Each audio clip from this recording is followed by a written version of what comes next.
Hi everyone, Miss Weaver here with the video going over this last example from section 6.2 as promised. For this example, we're told that we have randomly selected 18 adult male athletes and measured the resting heart rate in beats per minute for each. The sample had a mean heart rate of 64 beats per minute and a standard deviation of 2.5 beats per minute. Assuming that resting heart rates are normally distributed, construct a 90% confidence interval for the mean heart rate of the population. So a couple of things here. Because of our smaller sample size, I'm going to go ahead and put that here under one of our summary statistics. We do need to know that the population is approximately normal. So as long as n is less than 30, we've got to have that condition met. And then as we're looking, what is our population? Well, our sample is 18 adult male athletes. So I'm going to go ahead and put that, even though it doesn't ask for it, because the way we identify our population is to know where our sample came from. So 18 adult male athletes would have come from a population of all adult male athletes.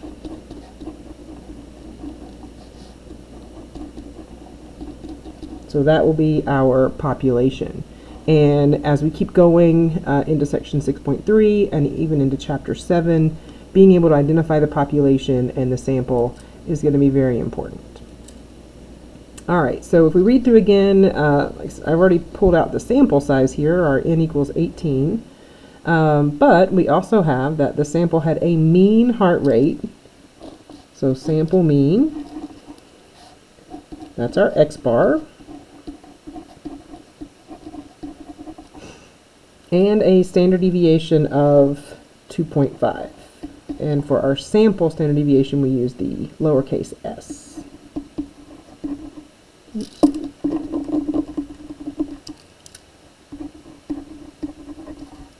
And then it's not actually one of our summary statistics, but it is a number that we need to know for StatCrunch, and that is our confidence level.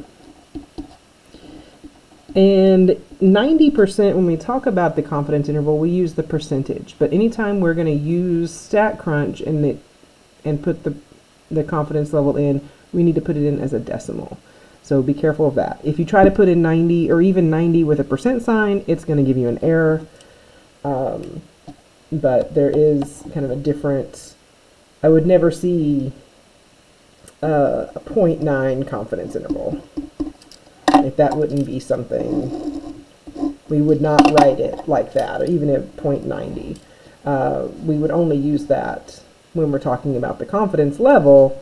When we actually identify it as a confidence interval, we want to use the percentage. All right, so I'm not going to pull up StatCrunch because I'm only recording on my document camera, so I don't have the ability to do that. But I do have this printout of what the input box would look like in StatCrunch, and we just want to put in our values. Do be careful, sometimes we'll get our numbers in a different order than what StatCrunch wants, so make sure that you're paying attention to what you're actually being asked to enter. So I'm going to put my x bar in for my sample mean. I'm going to put 2.5 in for the sample standard deviation, 18 for the sample size, and then 0.9, and I don't know if I'm going to be able, yes, there we go, to use StatCrunch even while I'm recording, but I think I'm recording on the paper regardless of what's on my screen. So let me pull up StatCrunch really quickly so I can get what our actual values will be.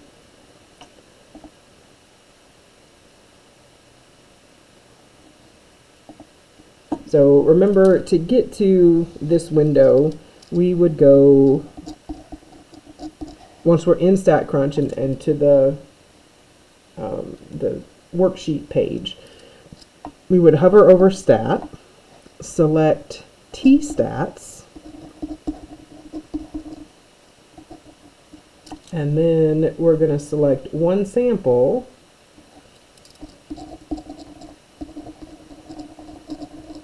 and in this specific case we have with summary.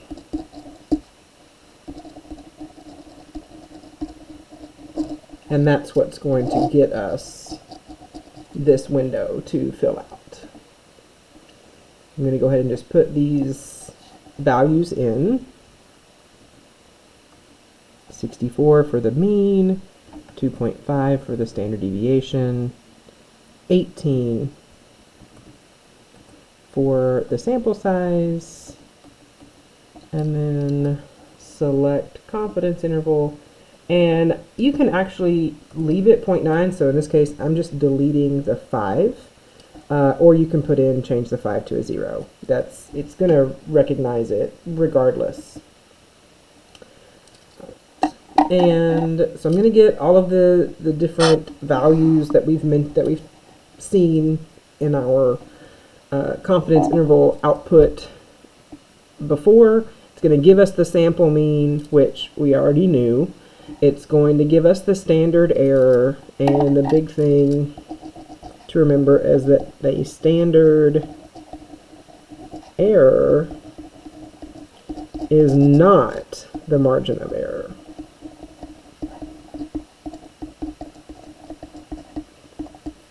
So if you're being asked what is the margin of error, don't just pull that number from StatCrunch. That will definitely get you a wrong answer. We want to give our confidence interval in the interval notation, so that's using the parentheses.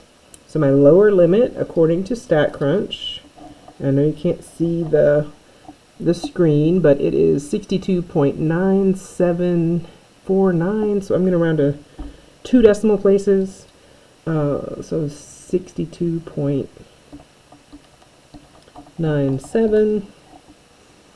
The 4 would not round that up. And then the upper limit is 65.0250. So again, rounding to 2 decimal places, 65.03, since that 5 would round the 2 up to a 3. So there is my interval notation. We want to write it as an inequality. That uses the exact same numbers that we just got.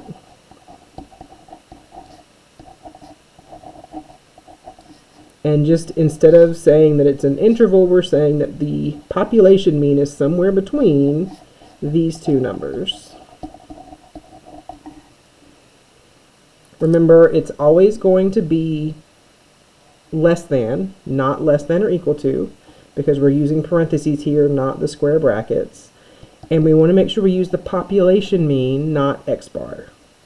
So that would be a place where, if I'm grading on the paper portion of the next test, you could get that wrong if you use x bar or the include equality on our between there.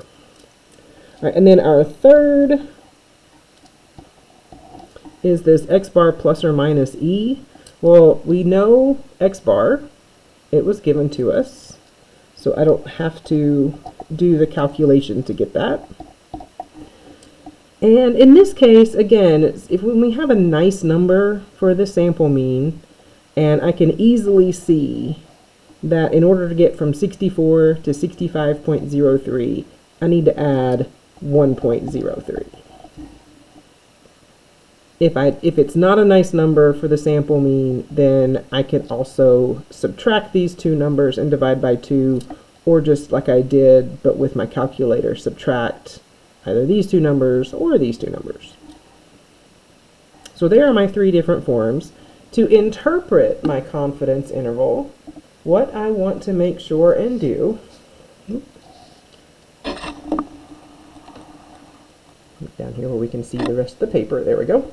So when we're interpreting the confidence interval, I'm going to be looking for three things. I'm going to be looking for the confidence level. I'm going to abbreviate C hyphen level. I'm going to be looking for context from the problem.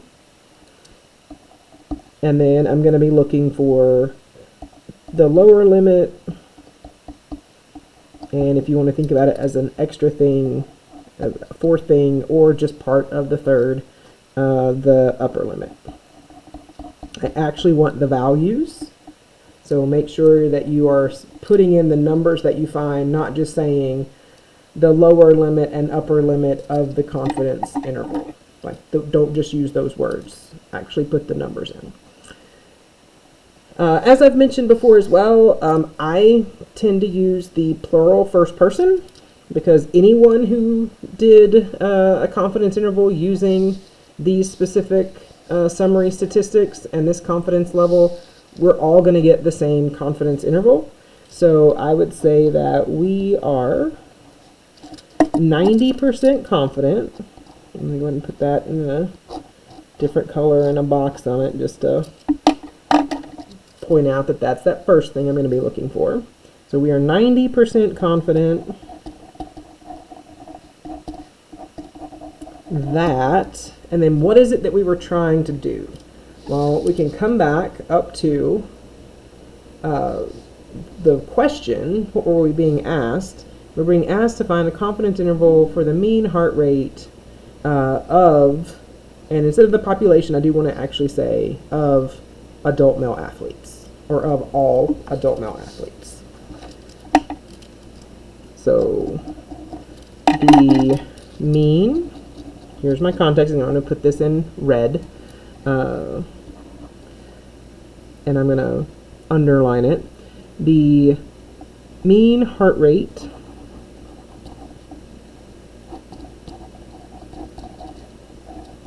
of all adult male athletes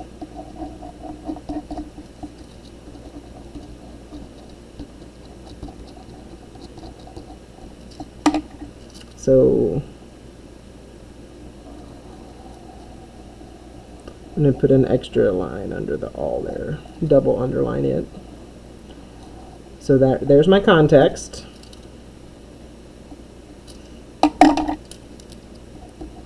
Is somewhere between,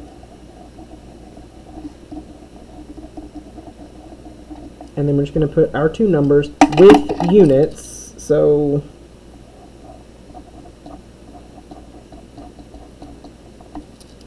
that's also very important.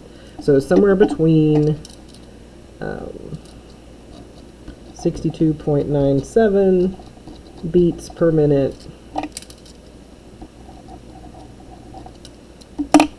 and 65.03 beats per minute. And honestly, when we're talking about something like this, obviously for the homework and for the online test questions, round to whatever number you're told to round to. But this actually would probably be something that I would either round to the nearest whole number or to one decimal place, which in this case actually ends up being a whole number. So I might actually change these two, especially since they're so close, to just 63.0 and 65.0, because that 9.7 would round up to a 3.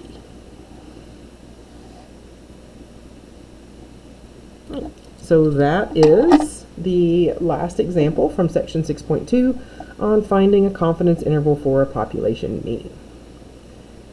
If you have any questions, of course, let me know. You can send me a message in Brightspace or talk to me before or after class or during my student hours.